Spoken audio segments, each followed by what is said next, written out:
أعوذ بالله من الشيطان الرجيم पनाह मांगता हूँ मैं अल्लाह की शैतान मरदूद से। बिस्म इल्लाहि अर्रहमानि अर्रहीम।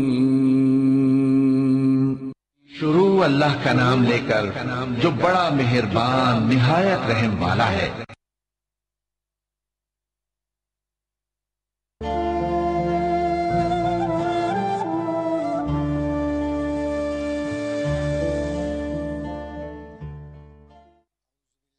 शैतानिर्रजीम बिस्मिल्लाहिर्रहमानिर्रहीम अल्हम्दुलिल्लाहि रब्बिल आलमीन वस्सलातु वस्सलामु अला अशरफिल अंबिया वल मुरसलीन व खातिमिन नबीन अम्मा बाद फ़क़द क़ाल अल्लाह तआला व तबारक फ़ी किताबिल मुबीन व हुवा अस्दक़ुल क़ाइलीन बिस्मिल्लाहिर्रहमानिर्रहीम इहदिनस सिरातल मुस्तक़ीम सिरातल लज़ीना अनअमता अलैहिम ग़ैरिल मग़ज़ूबि अलैहिम वलद्दॉलीन.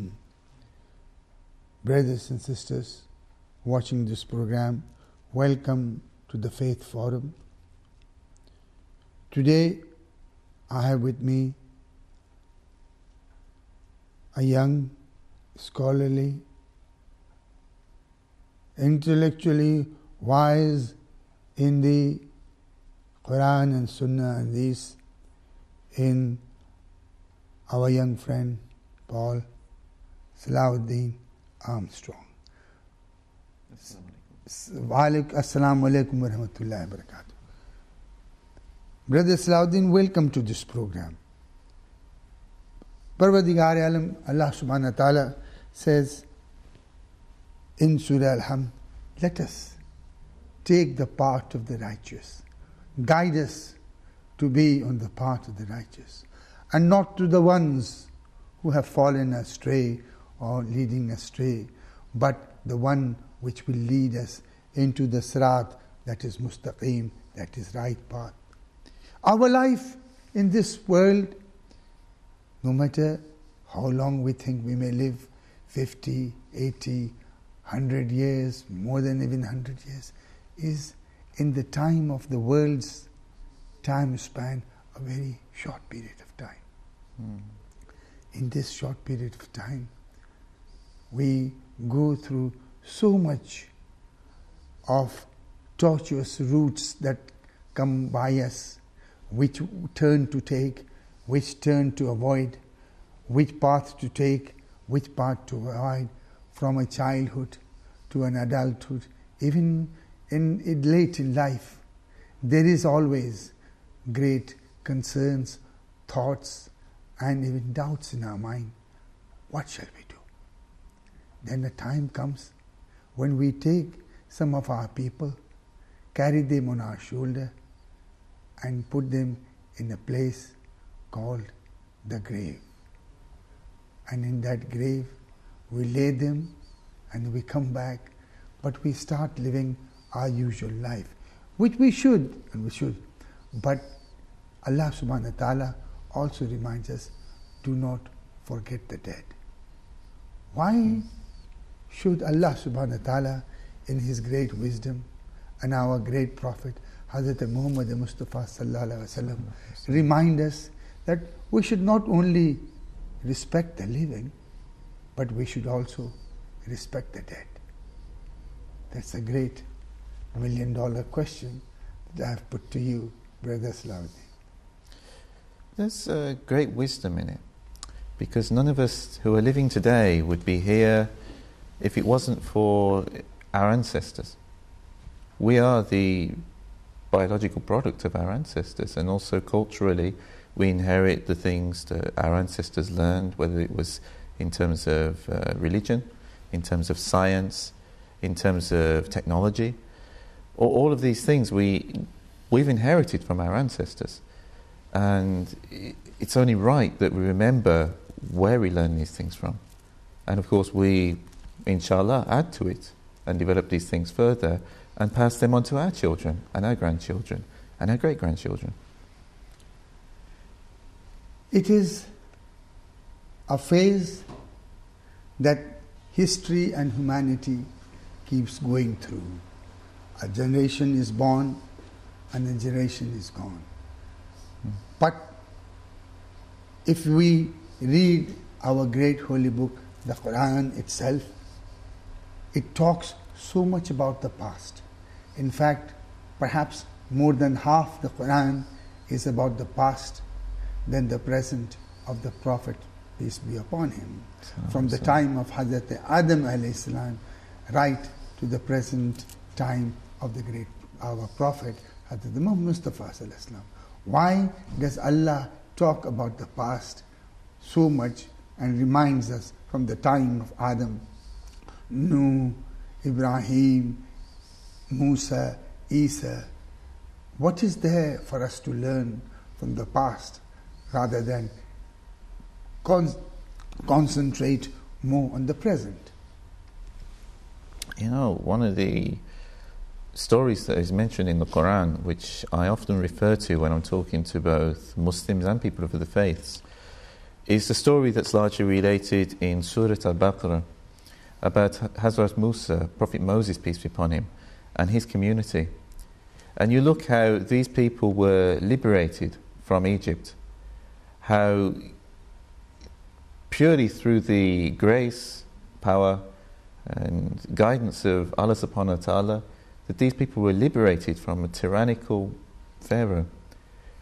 And even in spite of this, you imagine the signs that they must have seen. You imagine this, and yet when they were wandering in that desert, they started asking for onions and garlic, and can we go into the villages? They'd been given food from heaven, and they wanted to go into the villages and have onions and garlic. And it's like they were sacrificing something better for something that was worse. And then when Moses goes up the mountain to do his prayers and meditation and be with Allah subhanahu wa ta'ala, then they make a golden cow. And they start praying to idols again, even though it was clearly not these idols that they may have been worshipping for a long time in their forgetfulness of Allah subhanahu wa ta'ala when they were in Egypt. But it wasn't those idols that saved them, it was Allah subhanahu wa ta'ala. And they then went back making these mistakes. And this is also related in the Torah of the Jews, which is also forms part of the Christian Bible. And also is related again in the Holy Quran. And when I think about this, Allah subhanahu wa ta'ala is trying to draw our attention to why haven't we changed? Why haven't we learned from these mistakes of the people in the past? How many times do we need to see certain signs? How many times do we have to see certain wisdoms before we wake up and realize that there is a greater reality than this one, that there is more than the dunya of onions and garlic or Ferraris and nice houses? It's the same thing when you think about it. And it's us who is forgetful, us who is weak, and we're the ones who are forever in need of the help and support of Allah subhanahu wa ta'ala. Brothers, our brother Salahuddin here has pointed out that at the time of Hazrat Musa alayhi salam, when he went to the mountain and he left his commander-in-chief, his Wasi, Hazrat Harun alayhi salam, and said, "O people of Bani Israel, listen to Harun, for him I have appointed, and him I have appointed at the command of Allah subhanahu wa ta'ala. Listen to him so that you are not left without guidance, so that there is somebody always there present to guide you." But they did not listen to Hazrat Harun. But what Paul over here has mentioned, they built a golden cow. All the world is after is all that glitters like gold and wealth and power of this world. And when Hazrat Musa alayhi salam comes down from the mountain, says, "I went to the mountain to get guidance from you, my people of Bani Israel, from Allah subhanahu wa ta'ala. And in no time that I had gone, you already had made a golden cow, and instead of worshipping Allah, which Brother Salahuddin says was sending you food from heaven, and you were after worldly onions and garlic. But brother, is it just onion and garlic that we are of, or we are always seeking sometime what is nearest our grasp in this world than what you just pointed out? The dunya is here, the deen, akhirat, and the future is far away there. So the human nature is grab what is near you, forget what is there.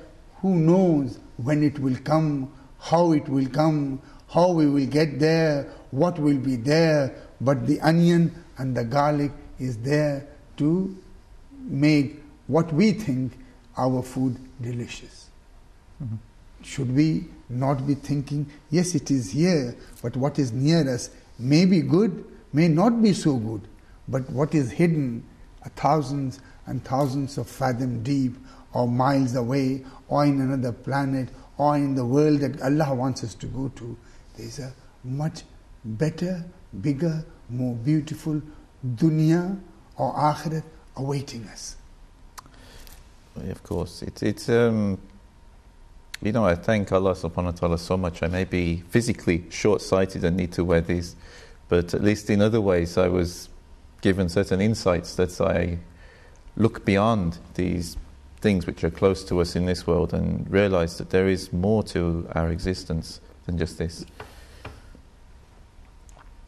It is my great honor and my pleasure that I have with me Brother Salahuddin, who he himself just said that Allah gave him that enlightenment.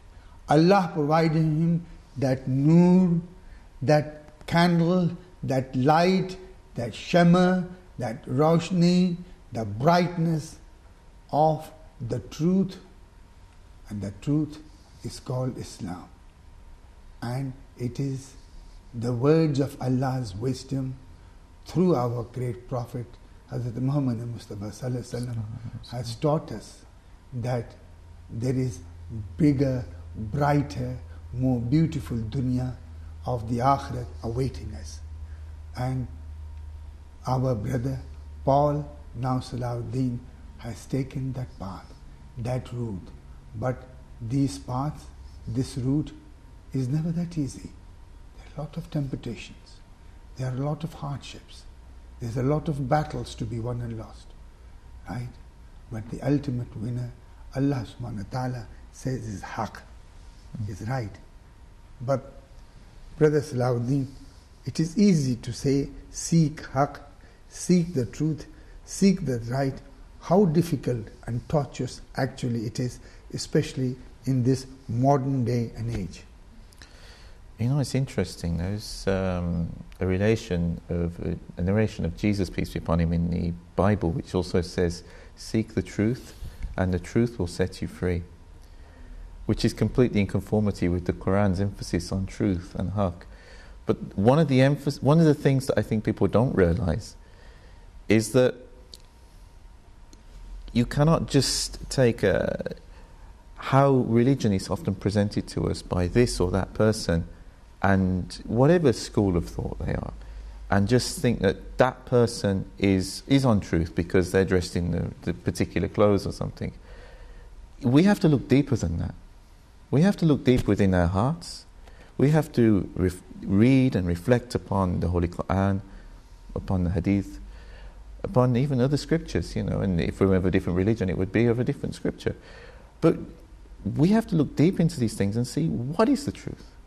Is the truth as it is being presented to us by this or that preacher, or is it something more deep? Is it something that we have to take some time over? I mean, I've been a Muslim, officially a Muslim. I think I've always been a Muslim because I never believed anything other than Kul huwa Allahu ahad. Even before I embraced Islam, even before I learned about Islam. But officially, I've been a Muslim for 12 years. And I've been looking into it for maybe a couple of years before that, so 13 or 14 years. And it's took all that time for me to reach where I am now, and I'm ever more conscious of what I don't know rather than what I've learned. And it's such a long journey, and it's incredibly satisfying when you approach it sincerely and you just want to understand and know what is true and try and implement this in your life. But obviously it does bring with it many worldly difficulties, because people find it hard to relate to you, and you have to learn again how to relate to people. It's a bit like Plato's description of the people of the cave, and how if one of those people was taken out of the cave where they'd been seeing these shadows on the wall and they thought that was the real world, and then that person was taken outside and eventually gets to see the sunshine and gets to see the beautiful world outside, but then has to go back into the cave to talk to these people, they won't understand him. They don't realize that there's a world outside this cave that is beautiful, and there's beautiful sunshine, wonderful flowers, big massive trees, and all that. They think their world is the cave. And for him to try and explain to them, and I always think of this today as like people watching certain soap operas, because he's talking about these people in the cave watching the shadows on the wall, and I'm thinking of the people sitting in their living rooms watching soap operas. It's like, how do you relate other things to them that they haven't really considered? The cave, the darkness of the cave, the little bit of light in the cave, the shadows on the wall, the moving shadows, that implies to our brain that actually this may be the real world. But our brother Salahuddin, previously Paul, talks about that actually he was born a Muslim, that after say 13, 14 years ago, he adopted the name and he recited the kalima. But Brother Salahuddin said something very important, and I didn't miss it. He believed in the surah, قُلْ لَوَاللَّهُ هَدْ اللَّهُ السَّمَدْ لَمْ يَلِدْ وَلَمْ يُولَدْ وَلَمْ يَكُنْ لَهُ كُفُوًا أَحَدٌ. Brothers and sisters, watches this program, it is my duty, it is the duty of Hidayat TV, this program here, Faith Forum, our brother Salahuddin here, myself, to ask you, no matter how young you are and no matter how old you are, ponder upon the meanings of this surah which our brother Salahuddin just talked about. Because if we believe truly in Tawheed, then brother here says, you go after seeking Haqq, Tawheed, Hidayat. Allah Himself promises in His Quran, I will provide you that. And did He not provide 1,24,000 Paighambar, Nabi, Ulul Azm Paighambar, Rasul, to guide us? If that is the truth, then it is your duty and our duty to teach our children to believe in Allah subhanahu wa ta'ala, to the meaning of Tawheed, the oneness of Allah subhanahu wa ta'ala.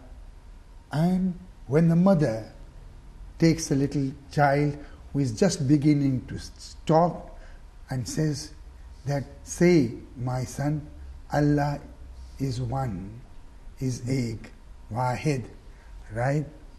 Wahdahu la sharika lahu. And then when the child says, yes, Allah is one, and the first words he speaks, the mother or the father of the girl or the little boy, their parents are so happy and delighted that he has claimed the oneness of Allah subhanahu wa ta'ala. Yet, as we grow older, the world takes our minds, thoughts away, and then we forget about the greatness of Allah and, of course, the greatness of our Prophet and Aimma alayhi salam, who guided us to this. Because today, the world is crying in every direction. Oh Allah, guide us. What do we do? Wherever we look in this world, there is torture, there is turmoil, there is turbulence, and there is chaos in this world. It is our duty. As our brother Salahuddin said, our duty to take that first step. You take the step, there will be someone to hold your hand, to guide you and take you. Do not despair. I am there to help you. Yet, Brother Salahuddin, the number of patients or people suffering from anxiety, depression, nervous breakdown, mental tension, and all these things are happening.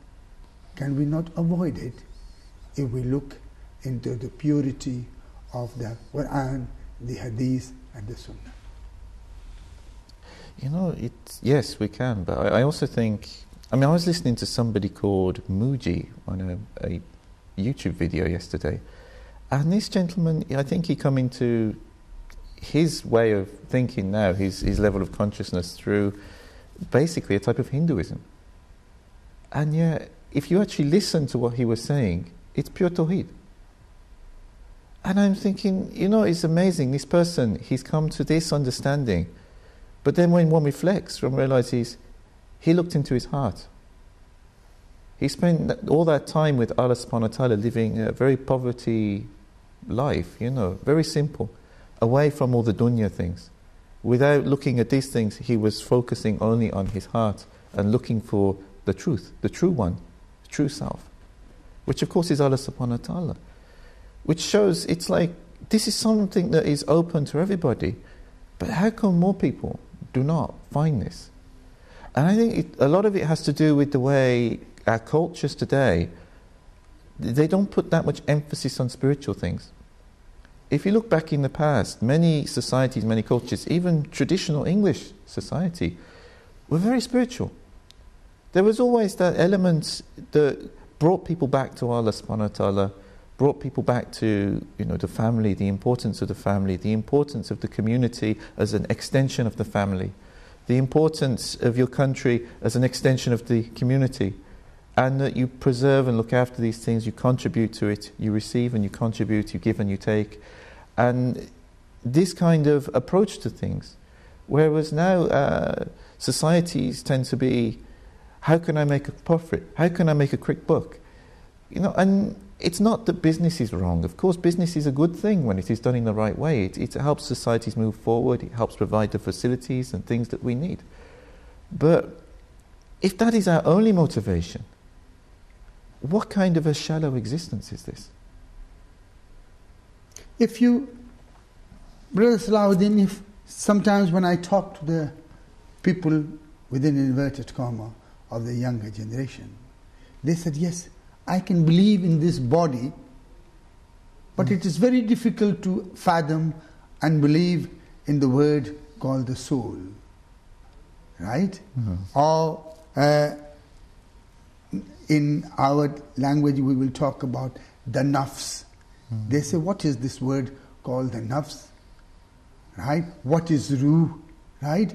So they think that these are ambiguity within Islam as a religion to not con people it, but trap into believing in something that they cannot fathom and understand. They can believe in the body that our parents gave, through them we came onto this earth and we got our life through them. And they can think of, okay, I can believe in Allah subhanahu wa ta'ala, there is somebody who created, but what is this soul? Because ultimately, what we started talking about is this not the journey of the flesh, but is, Brother Salahuddin, our journey is not of the flesh, but of the soul, the ruh, the nafs, right? That is the ultimate. The body is just a carrier or a flask of that. And it is the young people of today, when you talk about ruh, when you talk about nafs, when you talk about aql, then they say, these are very ambiguity words that the mullahs use to con and attract the people in. How is it that in this modern day and age we can make a young person say, look, the real thing is not this body. The real thing actually is the ruh, your nafs, your soul that is living and will keep on living till Allah wants it to live. It's a case of being able to see things as they are. Because everyone feels hungry. Everyone feels other desires. These are physical, from this body. But we have thoughts. Are thoughts not are really the same thing as the body? I mean, these physical desires, a cat will have that, a dog will have that. They will get hungry, they need to eat. But does a dog write poetry? Does a dog create other things? Obviously, a dog doesn't have that. A dog has an animal nature, but it doesn't have this mental capacity that we have, which comes from our mind. So we can identify here, and I think most people will be able to see this, no matter how materialistic they are, that there is a mind and a body. But when people identify this, then there's another thing too. And if they look towards their heart, what about when they feel love? Not lust, but love. And they feel that tingling in their hearts that they can't explain. This is not from their mind, this is not from their rational thoughts. Often their mind is telling them something else. Their mind is saying, don't go, that's dangerous, don't go there. But their heart can't help it. Their heart feels love. It's the heart which is most connected to Allah subhanahu wa ta'ala. And it is when people look deep into their hearts, they will discover their soul. Isn't that a very nice expression? That this body, this flesh, and Brother Salahuddin used the word, the flesh goes after lust, and the soul, and our intellect, and our mind, and our nafs wants to go towards love. Love is sublime. Love is, at its ultimate best, is pure.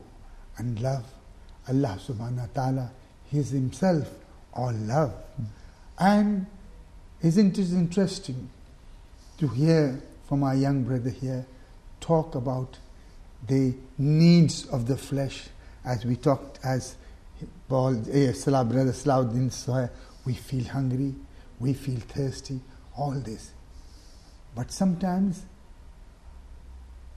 when in truth our love takes over our mind, and then we feel love, compassion, need, and like our body, our mind, our soul also needs love. There is love to give, and there is love to take. It is far, far greater thing to give that love.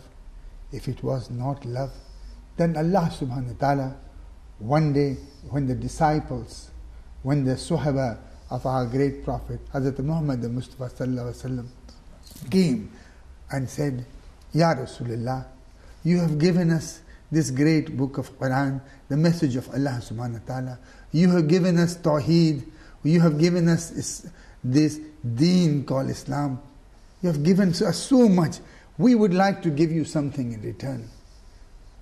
Then Allah's great Habib kept quiet, kept quiet, kept quiet. Then Jibreel came, Islam came to the Prophet and said, Oh my Habib, ask them to give there. In return, I want nothing else but Hubb, love. Hubb Muhammad Ali Muhammad. If love is such a great thing that Allah subhanahu wa ta'ala weighs the rasalat of our great Prophet Hazrat Muhammad Mustafa sallam, and on the scale He says, what is there to balance with it? And the balance is the word called Hubb, called love. Love of the great Prophet and love of his Ahlul Bayt.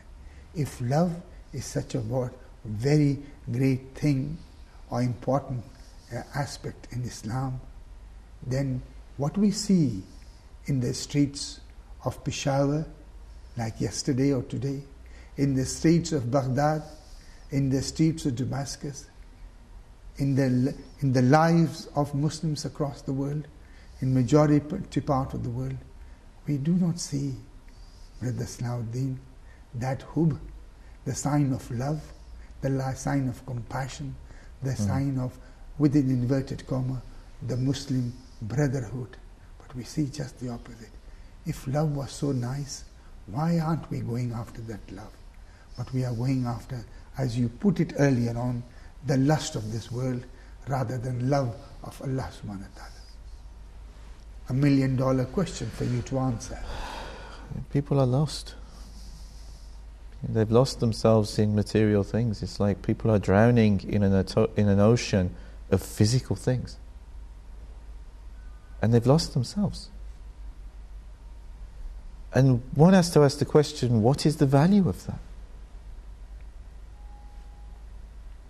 It's so tragic. I mean, for someone like myself who embraced Islam because I read and reflected upon the Holy Quran, and it was the Holy Quran that drew me to Islam. It wasn't the example of Muslims. There was a few examples of Muslims later on that I meet that were good people. Brothers, shall I take a call? There's a caller on the line and I'll come back to you. Assalamu alaikum. Alaikum assalam, Dr. Sahab. Ya Ali Madad. Wa alaikum salam. Yes. Dr. Sahab, Imran here from Talnewala. Dr. Sahab, I want to ask one thing, that man is a social animal. He cannot live long. He needs the help of others at the time of prayers, grief and hardship. And what will he need in grave? And I believe in a philosophy. I want to tell that फिशारे कब्र को ऐसा निढाल कर दूंगा, मैं मुश्किलों की तबीयत बहाल कर दूंगा, अली के नाम ने दी वो जुर्रत के ज़ेरे लहद, मैं खुद फरिश्तों पे कोई सवाल कर दूंगा. Will you agree with my philosophy? Thank you. Shukriya. What our brother, our young caller there, is talking about, physically when we are in the grave, what is the situation then, and who will be there to assist us, especially when they are going through the fishar, the question and answer, and all these things, right? Is it the love of Allah subhanahu wa ta'ala? Is it the love of our great Prophet Muhammad Mustafa sallallahu alaihi wasallam? Mawla Kanat Ali ibn Abi Talib, Ahlul Bayt, who will be there to assist us when the world has said after our passing, Inna lillahi wa inna ilahi raji'un, that this soul that's in the grave, this person in the grave now, is on his way to the journey where he came from and where he was destined to return. When I read the Holy Quran and I reflected upon it deeply, what I read is that the only thing really of this world, of this life, that will go with us is our soul.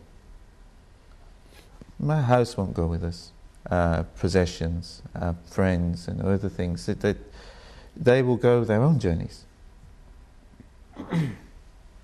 If we've cultivated our soul in a good way in this life, if we have done the right things, that we don't feel that weight or burning in our heart in this life, that inner pain, then our soul is already in a good condition. Our soul is already with Allah subhanahu wa ta'ala. Our soul is already sensing the aroma of heaven. On the other hand, the person who is always hurting people, always taking advantage of people, this person already feels a pain in their own heart. They feel a burning in their own heart. This is already, the flames of Jahannam is touching their heart.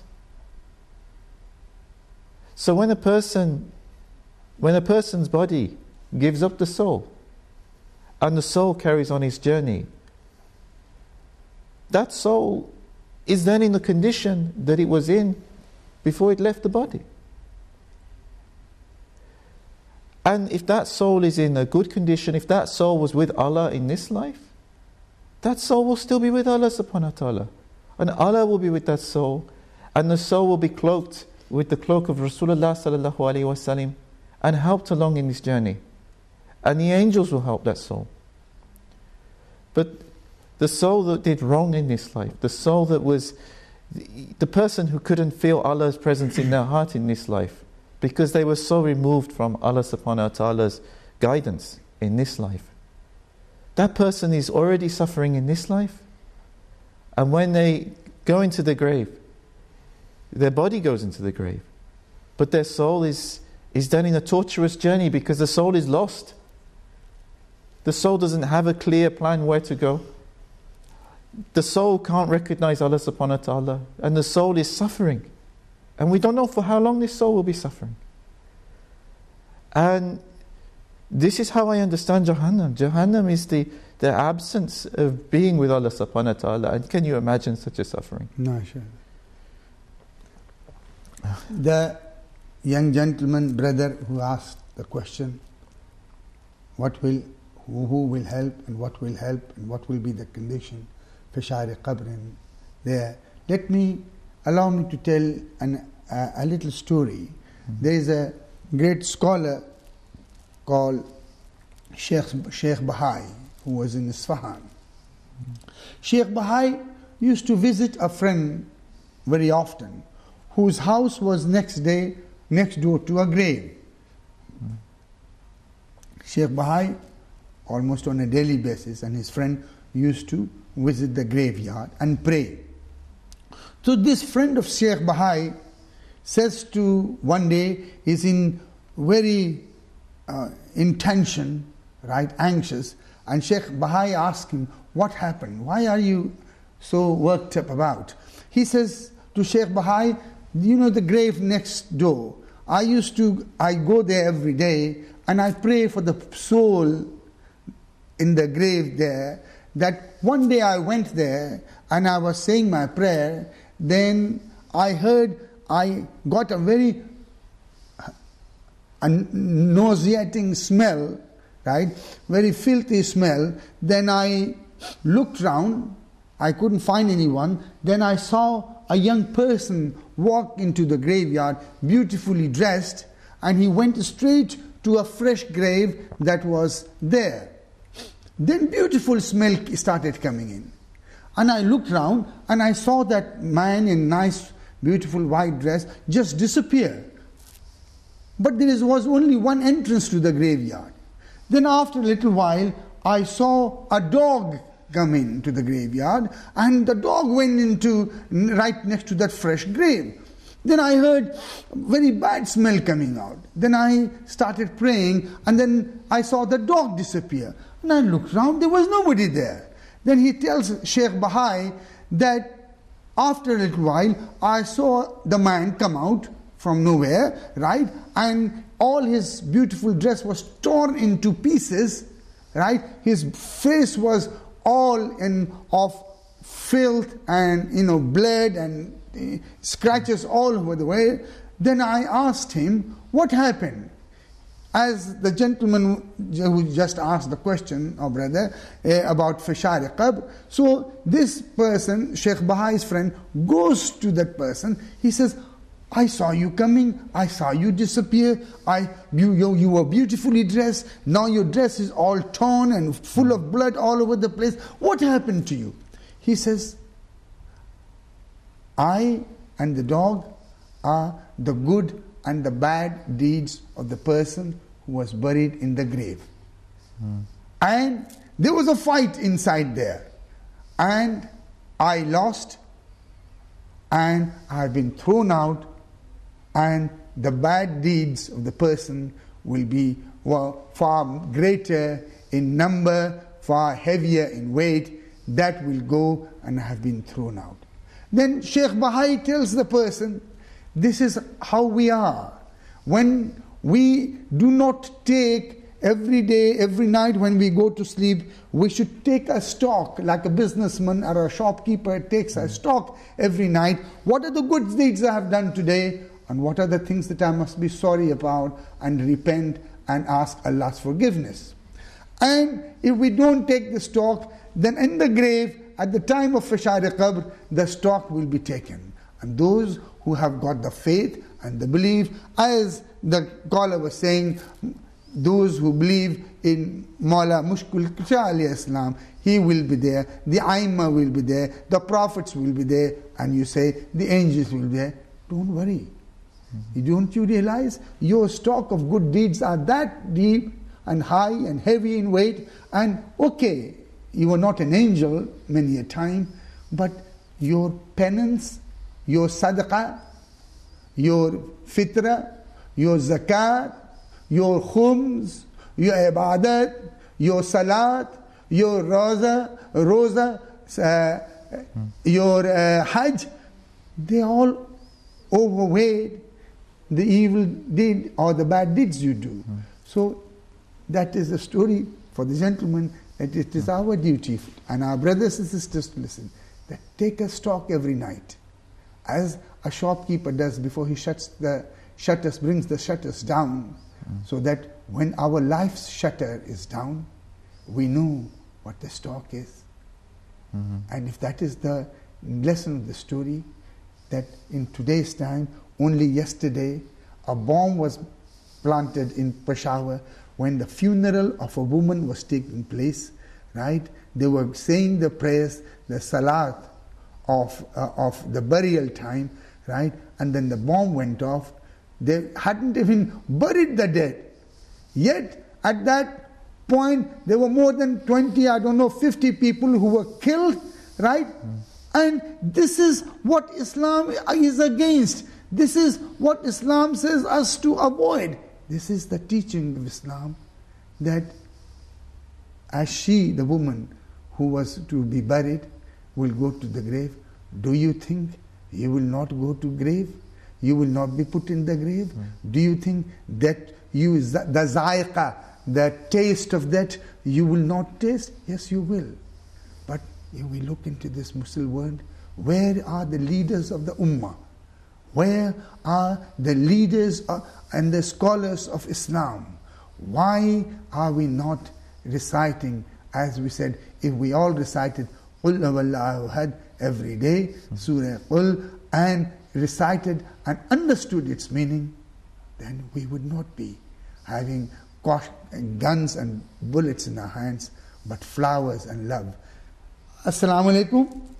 I'm Sayyid Gajirabas and I'm speaking from Glasgow. Yes. Mullah, today your topic was on the grave matter, and I want to talk about on this topic. Mullah, every prophet's time, every prophet's time, the prophet did what Allah said and told the prophet's nation what was all about Allah. And some people in that nation listened to the prophet, some didn't. And the people who didn't, as you can see in Hazrat Noah's time, they faced the consequences of drowning. And in every prophet's time, some listened and some didn't. And if you go forward, and I'll give you a little example that see people. Allah tells the body like when we're born, Allah tells our eyes to look, our ears to listen, our tongue to speak. The eyes don't hear, the ears don't speak, because they listen to Allah's rule, they follow what Allah said.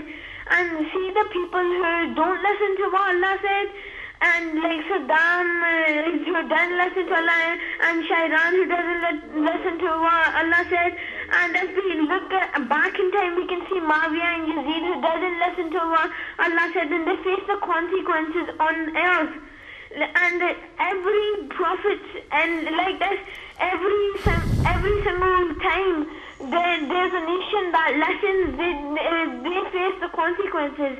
A nation that doesn't face the consequences. MashaAllah. And we follow this rule, and we believe that this will happen till the day of judgment. And see, Imam Ali, if you follow like Imam Ali, who gave all the money to people, and when he was done giving it to people, he cleaned the place and read 2 rakat mal shukrana, and he said to Allah that all the things he gave to me, I gave to the people, and I'm happy. Imam Ali did this, and if we follow Imam Ali and not follow Saddam, the Muawiyah or Yazid, we can get closer to Allah, because like Saddam, Muawiyah and Yazid, they went to money, they wanted wealth, so they faced the consequences. So my opinion is, if you be like Imam Ali, then it's better than being like Muawiyah or Yazid, where you have to face consequences. Thank you. MashaAllah. It's our young friend speaking from Glasgow, our young brother. It's and he takes great interest in our programs. And mashallah, the message to all the boys and girls, especially the young ones, is try to understand. Ask your parents, ask your elder brothers and sisters, ask the alim-e-deen or your scholars, as we were talking, the value of life. This great body of ours, in which Allah has put the soul, our ruh, our nafs, keep it pak, keep it clean, keep it pure. The purity, the purer it is, there is more love to share, more love to give, and the more you give, as our brother was saying, the wealth of love grows by giving. The wealth of this love diminishes when it is taken away from us or is being chased away from us. So the greatest love that we can give is with the understanding of Allah subhanahu wa ta'ala, the greatness of Allah, and as Brother Salahuddin was saying shukran Allah, thank you Allah for what you have given. It is not only for the millionaires and the billionaires and the rich ones of this world, for them only to say shukran Allah, thank you Allah subhanahu wa ta'ala. It is for all of us. For Allah subhanahu wa ta'ala has given us the gift of love, which is far of greater value than anyone's wealth in this world. Paul, Brother Salahuddin, only a few minutes left. The gist of today's lesson from this program is life, its meaning, its value, and if we understand it, there is paradise, as you talked about.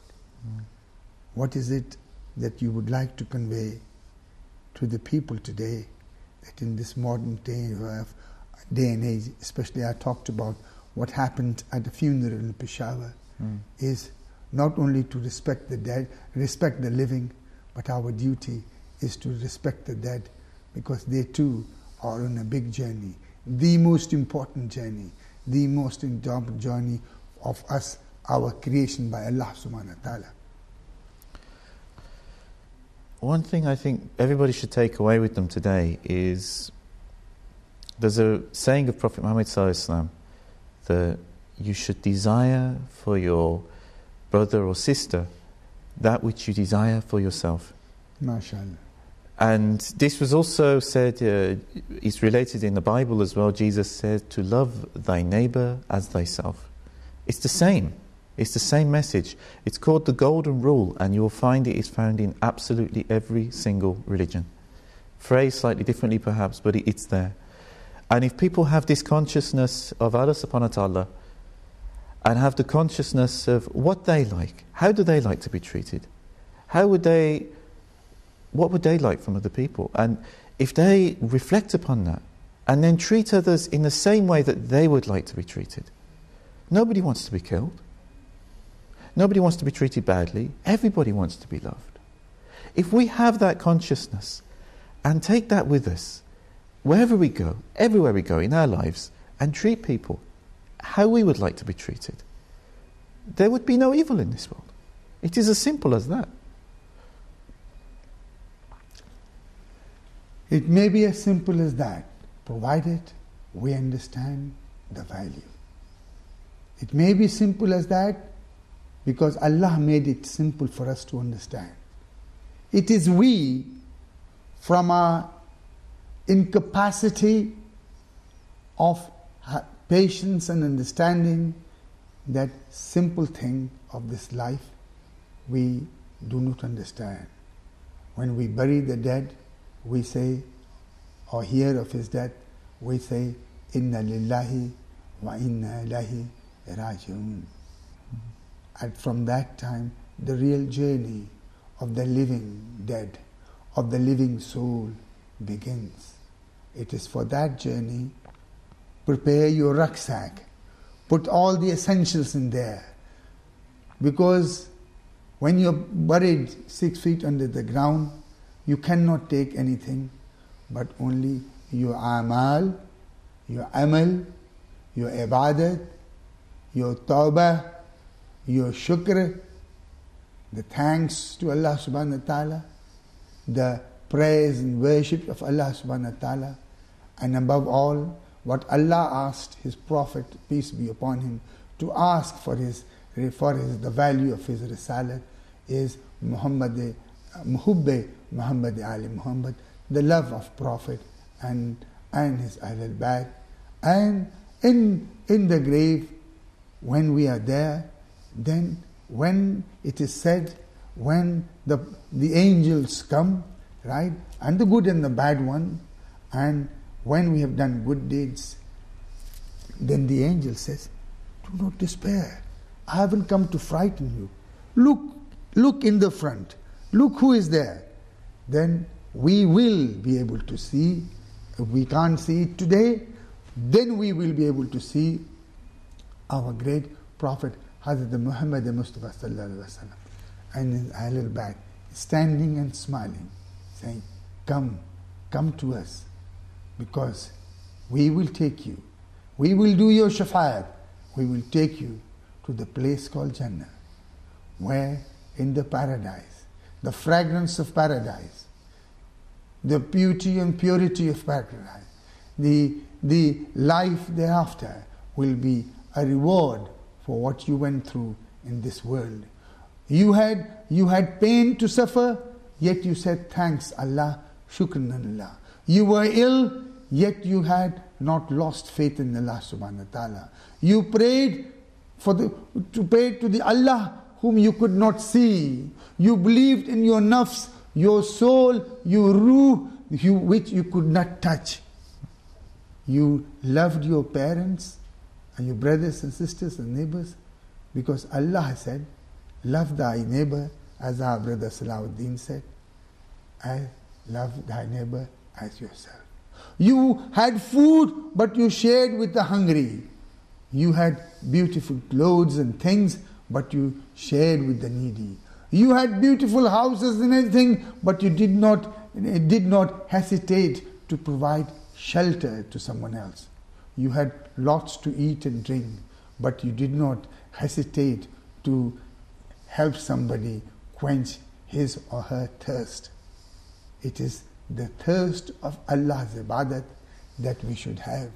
It is the hunger of our prayers, our salat and our zakat and our khums and hajj and ziyarat that we should think about. Let the love of Allah's great Prophet and his Ahlul Bayt be our beacon of light that will take our ship far greater journey than Hazrat Nuh alayhi salam did on his ship, because this ship of Muhammad Ali Muhammad is the ship of Najat that will clear us, take us to the path of Jannah, which I recited earlier on. Ihdina as-sirat al-mustaqim, sirat al-lazina an'amta alayhim, ghayr al-maghdubi alayhim wa la dhalin. This is the ayat I read in the beginning, and this is what I would like to finish with. Brothers and sisters, thank you for watching this program. Well, let us hope, inshallah, we meet again, same time, same day, next week. Till then, Assalamu alaikum wa rahmatullahi wa barakatuh.